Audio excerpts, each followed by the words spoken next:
What's up, everybody? I'm here with another video. This time I want to talk about my TBR for November. I want to do these more regularly. I haven't done one in a very long time. I don't even remember the last time I've done one of these. But these are really fun for me because I'm a very thematic reader, and November is a time of like Thanksgiving, and a lot of my books in this you're going to see have to do with birds or different things like that. Mostly birds. I don't have like a book specifically around Thanksgiving, except for one. There's not a lot of Thanksgiving horror books, like YA stuff that I collect. Um, but yeah, so let's kind of get into it here. Starting off, I have Harry Potter and the Sorcerer's Stone. I started reading this in August, I think, and I'm actually buddy reading this, and the girl I'm reading this with hasn't gotten very far, hasn't gotten any further in it, really, from what I can tell. And she's really busy, and that's fine. I probably won't be putting this on my TBR if I don't finish it next month, because I'm not going to keep putting the same book over and over. So unless I move to Harry Potter and the Chamber of Secrets, Harry Potter probably won't be on there. But I will say I'm on page like 70, I think, of this book, and it's amazing. For those Harry Potter followers that I have, absolutely love it. I have a bunch of friends that's read Harry Potter as kids. I had never read it.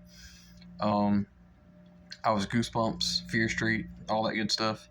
Harry Potter I've never read. I've seen it all the time. Everybody told me that I needed to read it, and I can see why. This is a very good book. But like I said, I'm still halfway through.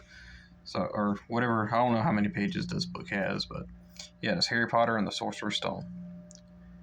Next book I'm reading is Spooksville, #1. This is The Secret Path, and I'm actually on page 70 as well in this book, and this is this is the first time I've ever read any of the Christopher Pike young adult, or not young adult, but like children's series. There are some stuff in this book that is not for children. I'll get to that when I do a review on it, but it's actually really good. I really enjoy this. It did kind of slow down for me, kind of in the middle. I'm not completely done with it yet, like I said, so we'll see if it kind of picks up. But I really enjoy this one so far. I'm loving the characters. What is her name? Sally Wilcox is probably my favorite character so far. She's hilarious. But yeah, Shadyside Library sold me or traded a bunch of these for some other books, and I'm excited. I have like probably 5 or 6, maybe 7, and I think I'm buying some more this Friday. There is a friend of mine that's in a group chat that has a bunch of them for sale, so he's probably got like 4 or so. And I bought a rare, the rarest one in the series that I could find, the crab, Attack of the Killer Crabs, I think it's what it's called.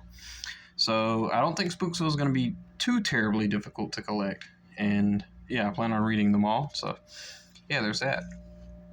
Spooksville, The Secret Path. All right. After those 2 books, we come into Franken Turkey 2, which is actually the only book that's actually, I'm guessing, centered around Thanksgiving. I'm not entirely sure. I read the first one a few years ago, and it was amazing. I loved it. It was like my first Bone Chillers book that I've ever read. I've seen it in the library multiple times, but at the time I was just reading Goosebumps. I didn't want to get Bone Chillers too. Franken Turkey is a must read, especially around this time of the year. I think I gave it like a 4 out of 5 stars. I wanted to give it a 5, but it's like, I compare a lot of stuff like to the best Goosebumps book, and it just didn't compare to that, but it's still really good. Franken Turkey 2, I don't know if it's going to be taking place around Thanksgiving, but it's Franken Turkey, so I mean this has to be a must read for Thanksgiving as well, is what I'm guessing.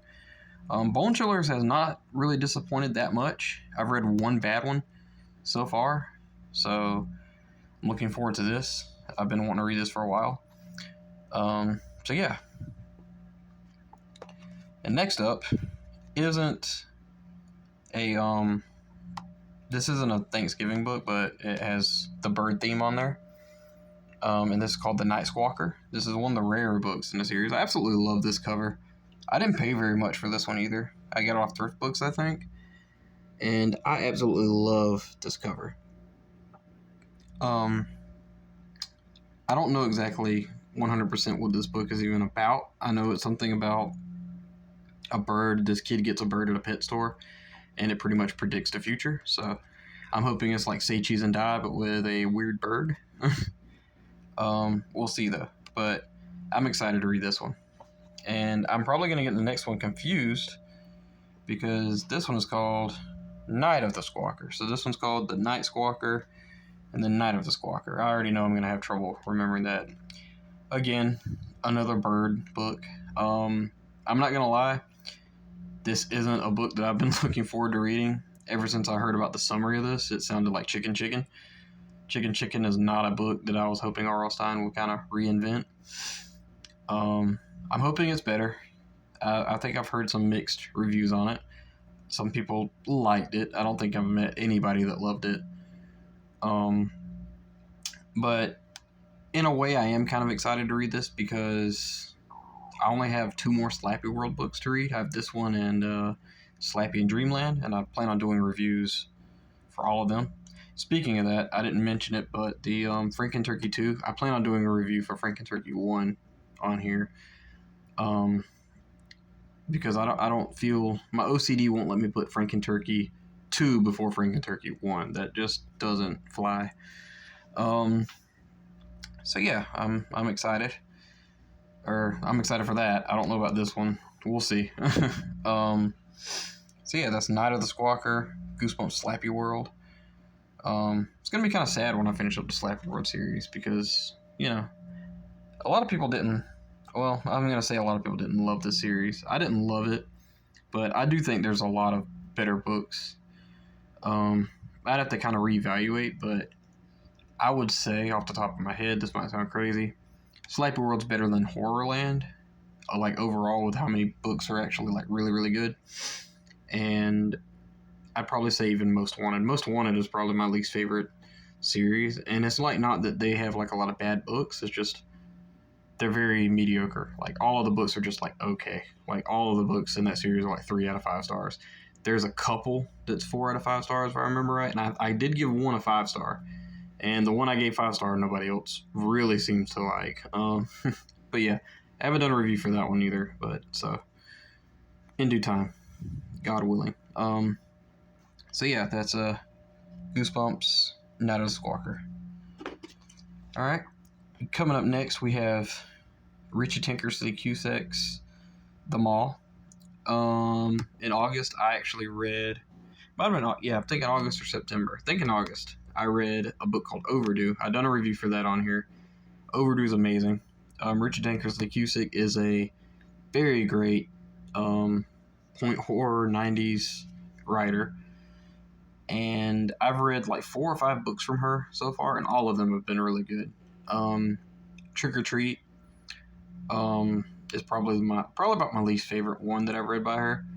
And it's still good. Like, I'd still say it's pretty good. From what I remember, I read that, like, a long time ago.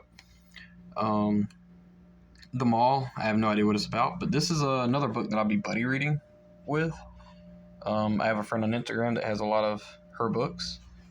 So, I plan on reading that. And I absolutely can't wait. Richie Tinkersley Cusick has a lot of very good books, I would say. None of them have been bad that I can remember. So yeah, and the thing with this theme is not anything to do with the bird. I should have clarified that. I actually had a book in its place until I found out that we're going to be buddy reading this. For kicks, the book that I had in its place was Guess Who's Coming for Dinner from the Shiver series, and I haven't heard if it's good or bad. I might try to squeeze that in anyway. It's not very long, but it looked very Thanksgiving-y, like on the front cover. So yeah, but The Mall is my next Richie Tinkersley Cusick book, my other buddy read. So yeah, and last but certainly not least is Last Chance in the Fear Street Senior series. This is number 5, I think. Yep, number 5. I'm reading this. I don't think it has anything to do with Thanksgiving. No turkeys, no birds, no malls. And I didn't mention it. Silly me. The mall. The reason I put that in this TBR list is Thanksgiving is also when I do my Christmas shopping. So the mall is kind of what I tied in for that. But Last Chance. The last book I read in the series took place in October. I'm hoping this one takes place in November. The October book did not have any pumpkins, jack-o'-lanterns, no vampires, werewolves, any of that cool stuff. So here's to hoping this one has at least a turkey or two. It might not even take place in November. I'm not sure, but I know that the next book in the series is called The Gift. Pretty positive it takes place in December. Like, I think it has like a very strong Christmas atmosphere. So yeah, and I'm trying to read these in order. So, but yeah, I'm excited for this one too. The Fear Street Senior series has been pretty good. None of them have been really bad. One was amazing, from what I can remember. No Answer was pretty good, and yeah, there was like 1 or 2 that was like mediocre. But again, this is only number 5, so yeah, I can't wait. I'm excited for this one too. But yeah, that's pretty much what I'm going to be reading in the month of November. Just a little stack here we got. I'm definitely excited to dive into these. I'm going to try to finish up The Secret Path pretty soonish, so I can do a review for it. Please let me know what you guys are planning on reading for the month of November. I've also been doing, off topic, I've been doing some, like, thematic movie watching. I haven't done reviews or anything like that. I've done a few. What I did for October was I watched all of the original Goosebumps series, like, from the 90s. I watched every single one of them, and I watched them in the order of the book release, not the order of the episode release, and it was really fun. I've done reviews for those on Instagram, and right now I'm at Be Careful What You Wish For, so, number 12. So yeah, I don't think I ever plan on doing reviews for episodes like that on this channel, because it's hard to talk about, like, movies and stuff. Maybe I'll, like, kind of mention them or something, I don't know, but yeah, I've watched all of the original Goosebumps series. I have not watched the 2023 Goosebumps series, but I will defend it a little bit, saying that there's 2 or 3 people that said it's actually pretty good. I know there's a little bit of drama going on with if you like it or not, but not really worried too much about that. If I like it, I like it. I enjoyed the Goosebumps movies when they came out. I'll be frank with you. I really enjoyed Haunted Halloween a lot more than the original one. And the original one, to me, had a lot more to do with Goosebumps than the Haunted Halloween one. And to be fair, I've seen Haunted Halloween in theaters with some friends, so there's a little bit of that going on. So, but yeah. And one thing I do want to mention too is I watched all of the original Goosebumps series. I also, The Haunting Hour, I also got like all 6 DVDs of that. There are more episodes, but they haven't been released on DVD or anything. And I will say right off the bat, The Haunting Hour is something that I'm excited to talk about on Instagram.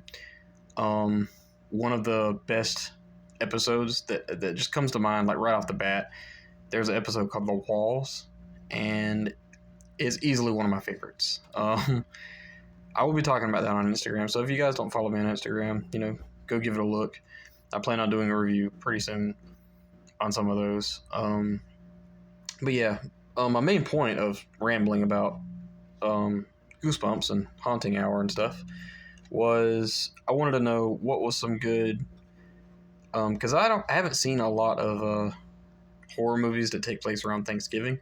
What are some good Thanksgiving horror movies? I know there's one called Thanksgiving from like the 80s or 90s. I've seen like pieces of that, but haven't watched it. I don't know if that's worth looking into. Are there any Haunting Hour episodes that or Thanksgiving themed or anything. Just let me know in the comments below. But I think that's it. That's all I want to really talk about. So yeah, this is what I'll be reading for the month of November. God willing. So yeah, thank you all guys for watching. See you next time. Bye.